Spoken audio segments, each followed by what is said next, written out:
Še 10. Ja, 30 so rekle. Saj vem, Gorenci smo iznajdljivi, pravijo, ali škrti. No, v bistvu se ni pomembno, ker sem našel hudo tržno nišo. Če stane ura klasične masaže okrog 60 € in ja, se strinjam, da je boljša od masaže na avtomobilskem sedežu, je pa ta lahko pocenejša in zraven ponujam še brezplačen prevoz do bližnje lokacije. Ja, masaža? Masaže, ja? 30, ne? 30, ja. Super. Evo, 3 sedeže imam z masažo, torej 3 x po 30 €, 90 € na uro. Popoldne, ko ne nucam avta, pa v bistvu lahko izkoristim vse 4 sedeže, ker ima tudi moj masažo, sam potem nimam brezplačnega prevoza nikamor. Kje so punce? Ni punc, kolega, to je navadna masaža.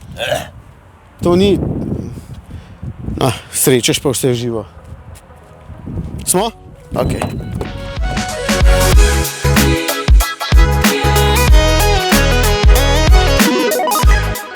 Bom kar direkten. Prepričan sem, da so vsi proizvajalci skupaj pred kakšnim desetletjem naredili veliko napako, ko so svoje enoprostornike zamenjali za vizualno bolj drzne križance. Ti so seveda bolj atraktivni za pogledati, so pa manj uporabni in manj prostorni.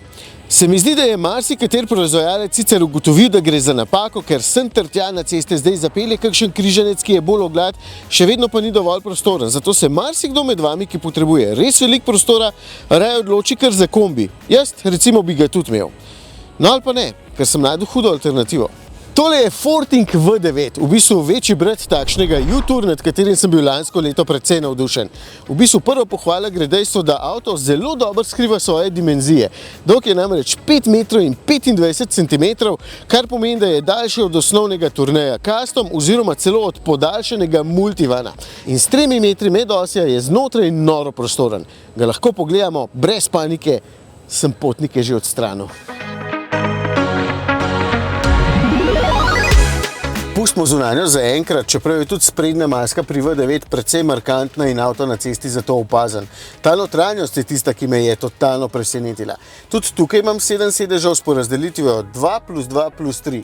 Največ udobja je seveda tamle v drugi vrsti, kjer ni klop, ampak 2 ločena fotelja in na njiju se sedi v bistvu tako kot v prvem razredu na letalu. No, najbrž nekako tako, nisem še nikoli letel v prvem razredu na letalu, ampak po fotkah sodeč je zelo podobno. V bistvu lahko takoj zaključim, da je tole skoraj tako prostoren in uporaben avtomobil kot kakšen kombi, hkrati je pa veliko bolj udoben in eleganten tukaj znotraj. Za familijo ali pa VIP prevoze potnikov je na voljo samo nekaj bolj udobnih vozil in ne, ultra hudih premijskih limuzin tukaj ne štejem zraven, ker nimajo toliko volumna okrog potnikov. No, pokažem tamle. Sovoznikov sedež in oba ta dva sta prezračevana, ogrevana in oba ponujata masažo. No, vse to ima tudi voznikov sedež, ampak do tega še pridemo in v bistvu moram kar takoj pohvaliti masažo, ker je za avtomobil presenetljivo dobra. No, sicer sta pa ta dva sedeža oba v bistvu preko takele integrirane tablice pomična po dolžini, če potrebujete res noro veliko prostora za kolena, potem je mogoče pri vsakem nastaviti tudi recimo tole, pa naslon, skratka, počivati v tem avtu ni čisto nobena težava, za takrat, kadar se vam ne bo ljubilo delati. Če bi pa radi delali, je pa na voljo seveda tudi mizica, evo, pripravljeno. Kitajci so zanimivi, ker so poskrbeli celo, da se ta sovoznikov sedež položi povsem dol in si potem lahko na tem lepo zleknen, pa po noči romantično opazuje zvezde skozi to ogromno panoramsko streho.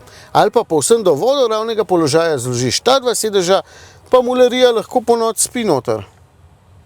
Mularija, tudi jaz, ne, saj sem glih ena ista višina.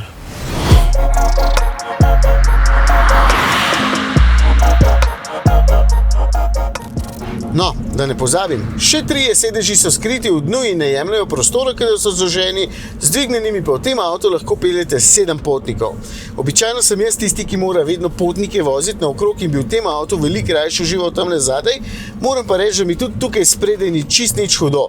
Imam sedežno masažo in imam ogromno prostora, pa zelo veliko odlagališč, pred sabo pa 3 zaslone, skupno diagonalo več kot 40 palcev. Ta V9 je hibridni in glavnino moči zagotavlja 1,5 litrski turbo bencinski motor, je pa elektromotor s 55 kW vseeno dovolj močan, da lepo pomaga bencinarju. No, menjalnik je pa v tem primeru enostopenjski, obnaša se pa zelo podobno kot klasičen CVT, torej neskončno stopenjski menjalnik. Je pa na voljo še priključno hibridna različica, tisto vzamem naslednjič, pa lahko potem povem malo več o samem avtomobilu, pa kako se pelje, preverimo uporabnost prtljažnika in bomo skupaj ugotovili, če je to lahko družinski stroj. Zdaj se mi pa mudi, moram furati popoldne svoj popoldanski SP avtomasaž Anžeje Rep. Ja, prispevki se ne bodo plačali kar sami od sebe.